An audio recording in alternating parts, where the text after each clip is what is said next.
राम राम जी। आप देख रहे हैं टुडे हरियाणा यूट्यूब चैनल। जो भी साथी चैनल पर पहली बार आए हैं वो चैनल को सब्सक्राइब कर लीजिए। आइए आपको बताते हैं आज हरियाणा की 25 बड़ी खबरें। हरियाणा के निवासियों के लिए मौसम से जुड़ी बड़ी रात भरी खबर आई है। पिछले कई दिनों से तेज धूप और चिपचिपी गर्मी से परेशान लोगों को जल्दी राहत मिलने वाली है। मौसम विभाग ने राज्य भर में बारिश को लेकर नया अलर्ट जारी किया है। दरअसल बीते कुछ दिनों में मानसून की चाल काफी धीमी पड़ गई थी और केवल हल्की बौछारें ही गिर रही थी। इस सुस्ती के कारण खेतों में खड़ी फसलों को लेकर किसान भाई काफी परेशान दिखाई दे रहे थे। लेकिन अब अगस्त के इस पहले हफ्ते में मानसूनी हवाएं एक बार फिर जोर पकड़ेंगी, जिससे कई हिस्सों में अच्छी बारिश होने का अनुमान है, जिससे तापमान नीचे गिरेगा और मौसम खुशनुमा हो जाएगा।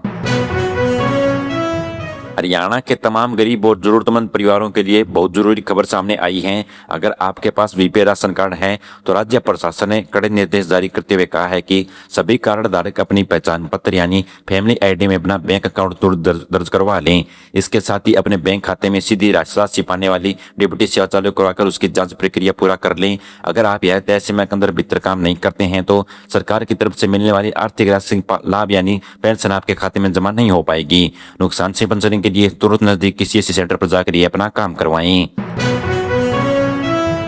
सावन के महीने में शुरुआत के साथ ही पूरे प्रदेश में भक्ति का माहौल बन गया। सावन के पहले सोमवार के मौके पर हरिद्वार जल लेने वाले कांवड़ियों और शिव भक्तों की भारी भीड़ देखने को मिल रही है। पानीपत के मुख्य बस स्टैंड पर तकड़े ही श्रद्धालुओं का तांता लग गया।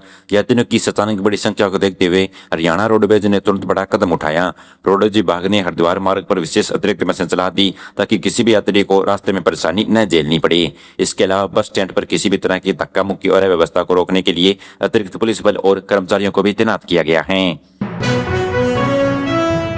फरीदाबाद से उपभोक्ता अधिकारियों से जुड़ी एक बेहद अहम खबर सामने आई है। गलत बिजली बिल उठाने और बार बार चक्कर काटने के बाद भी समस्या का समाधान न करने पर बिजली निगम को भारी पड़ गया।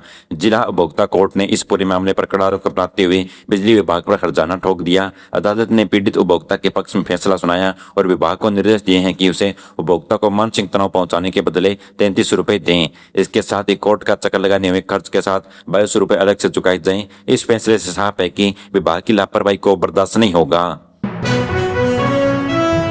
कैथल में आयोजित एक बड़े जनसभा कार्यक्रम के दौरान कांग्रेस के वरिष्ठ नेता रणदीप सिंह सुरजेवाला ने केंद्र सरकार पर जोरदार हमला बोला। उन्होंने मौजूदा सरकार पर देश और प्रदेश के नौजवानों के भविष्य के साथ खिलवाड़ करने का गंभीर आरोप लगाया। सुरजेवाला ने कहा कि शांतिपूर्ण तरीके से अपने हक की मांग कर छात्रों को पुलिस से डंडे चलवाना और बल का प्रयोग करना किसी भी लोकतांत्रिक देश की बेहद शर्मनाक बात है। उन्होंने सरकार पर तंज कसते हुए कहा कि पहले तो युवाओं पर लाठियां बरसाई जाती हैं और बाद में झूठा दिखावा किया जाता है, लेकिन अब देश का युवा जाग चुका है और यह अन्याय के आगे नहीं झुकेगा। सोनीपत जिले के गन्नौर शहर और आसपास के ग्रामीण इलाकों के लोगों के लिए बहुत अच्छी खबर आई है। गन्नौर के पुराने और जर्जर बस स्टैंड को पूरी तरह नया और आधुनिक रूप दिया जाएगा। परिवहन विभाग ने नए बस अड्डे को निर्माण नक्शे को अपनी अंतिम मंजूरी दे दी है।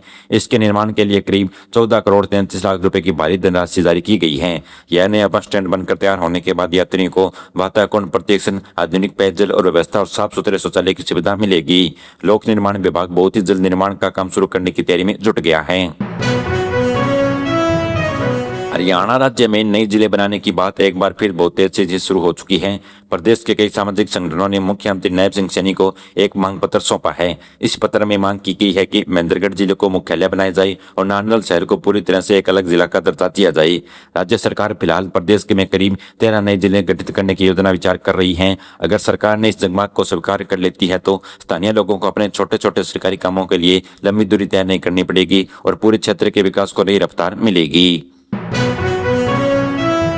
महेंद्रगढ़ नगर पालिका क्षेत्र में रहने वाले मकान और दुकान मालिकों के लिए एक चिंता बढ़ाने वाली खबर आई है। स्थानीय नगर निकाय विभाग ने संपत्ति कर यानी प्रॉपर्टी टैक्स वसूलने के नियमों में बहुत बड़ा बदलाव कर दिया है।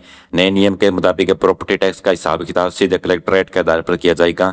सरकार के इस कदम से शहर के लगभग 80,000 संपत्ति मालिकों के जेब पर अतिरिक्त आर्थिक बोझ बढ़ना तय है। हालांकि राहत की बात यह है कि विभाग ने आम जनता को 1 महीने की मोहलत दी है। इस 1 महीने के भीतर लोग अपने पुराने रेट के हिसाब से टैक्स जमा कर सकते हैं।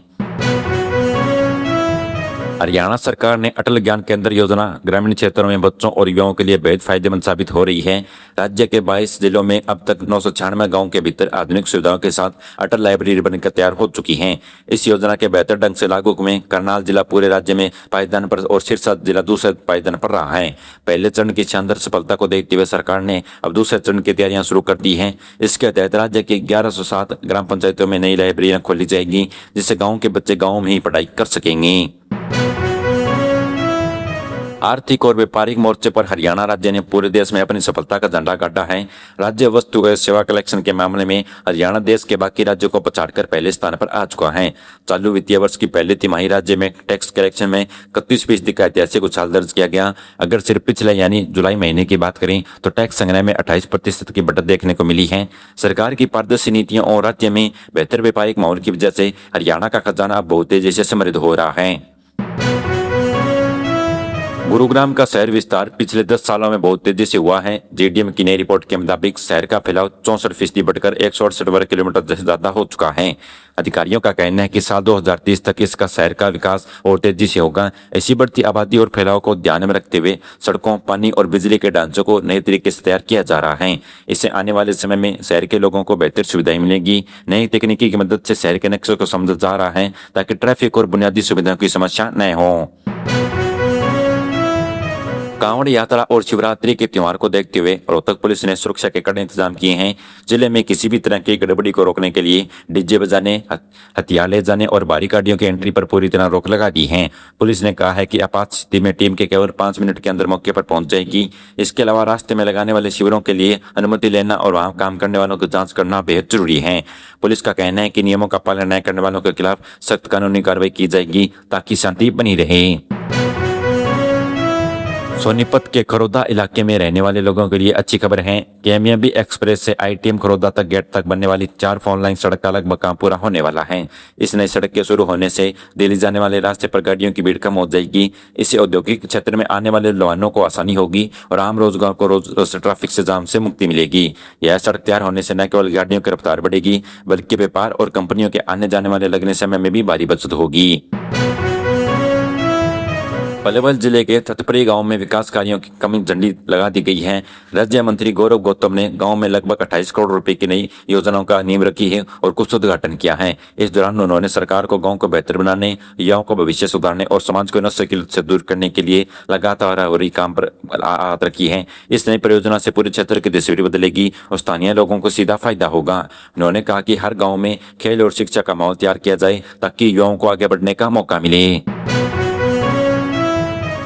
पंजाब और हरियाणा हाईकोर्ट ने 1999 के जेबीटी शिक्षक भर्ती विवाद का अंत कर दिया है। करीब 27 सालों के चले आ रहे पुराने मामलों का फैसला सुनाते हुए 3206 शिक्षकों को बड़ी राहत दी है। कोर्ट ने साफ किया है कि वर्तमान में कर रहे सभी शिक्षक नौकरी नहीं जाएगी। इस ऐतिहासिक फैसले के बाद लंबे समय से मानसिक दबाव झेल रहे हजारों अध्यापकों को और उनके परिवारों को राहत की सांस ली है। कोर्ट के इस कदम से सभी शिक्षकों को भविष्य सुरक्षित हो गया है और 2 सालों में अपनी सेवा ईमानदारी से कर रहे हैं। यमुनानगर जिले के चचरौली क्षेत्र में फेरगुल्ला गांव में बीती रात एक बड़ा हादसा होने से टल गया। देर रात अचानक एक मकान पर आकाशीय बिजली गिर गई, जिससे पूरे गांव की छत और दीवारें अचानक गहरी दरार आ गई। बिजली गिरने के बाद बिना छज्जा टूटकर नीचे गिर गया और कूलर पूरी तरह नष्ट हो गया। रात की बात यह है कि परिवार के सभी लोग बाल बाल बच गए। घटना के बाद पटवारी ने मौके पर पहुंचकर नुकसान का जायजा लिया। स्थानीय प्रशासन की ओर से पीड़ित परिवार को हर संभव मदद और आर्थिक सहायता देने का आश्वासन दिया गया है। कॉमनवेल्थ गेम में 2026 में हरियाणा के खिलाड़ियों ने एक बार फिर शानदार करके प्रदेश का नाम रोशन किया है। खिलाड़ियों ने बेहतरीन विकल्प दिखाते हुए 7 स्वर्ण पदक और 10 मेडल अपने नाम किए हैं। मुख्यमंत्री नायब सिंह सैनी ने सभी विजेताओं को तारीफ करते हुए खेलेंगे हरियाणा, जीतेंगे हरियाणा का संकल्प आज मजबूत साबित हो रहा है। सरकार खिलाड़ियों को इसी तरह हर संभव मदद और सुविधाएं देती रहेगी। खिलाड़ियों की इस बड़ी कामयाबी को पूरे राज्य में खुशी का माहौल है और युवा खिलाड़ियों का हौसला भी काफी बढ़ चुका है। मेवात जिले के सोक गांव में लगातार हो रही बरसात ने ग्रामीणों की मुसीबतें बढ़ा दी हैं। बरसात के पानी की निकासी होने से सड़कों और गलियों में भारी जल भराव और कीचड़ जमा हो चुका है। इस वजह से स्कूल जाने वाले बच्चों, बुजुर्गों और 2 पहिया वाहन चालकों को निकलने में बहुत परेशानी हो रही है। ग्रामीणों का कहना है कि इस समस्या की शिकायत कई बार प्रशासन से कर चुके हैं, लेकिन अब तक कोई समाधान नहीं हुआ है। गंदे पानी और कीचड़ के जमा रहने से गाँव में बीमारियों का खतरा भी सता रहा है। पलवल के श्री विश्वकर्मा कौशल विद्यालय में नशा मुक्ति अभियान के तहत एक विशेष कार्यक्रम आयोजन किया गया। इस मौके पर खेल राज्य मंत्री गौरव गौतम ने मुख्य अतिथि के रूप में मौजूद रहे। कार्यक्रम में हजारों छात्र छात्राओं के साथ नशा न करने और देश के निर्माण को योगदान देने की शपथ ली। इस दौरान प्रधानमंत्री नरेंद्र मोदी के कार्यक्रम का सीधा प्रदर्शन भी दिखाया गया, जिसमें युवाओं को पूरी आदतों से दूर रहकर आगे बढ़ने के लिए प्रेरित किया गया। मंत्री ने कहा कि देश का विकास युवाओं की ऊर्जा पर निर्भर करता है, इसलिए उन्हें सही राह चुननी चाहिए।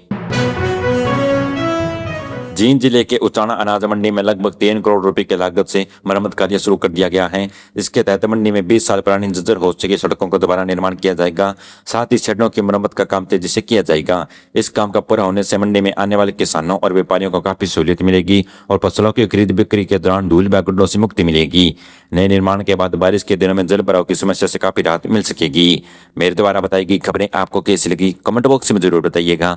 चैनल को सब्सक्राइब कर लीजिए। धन्यवाद।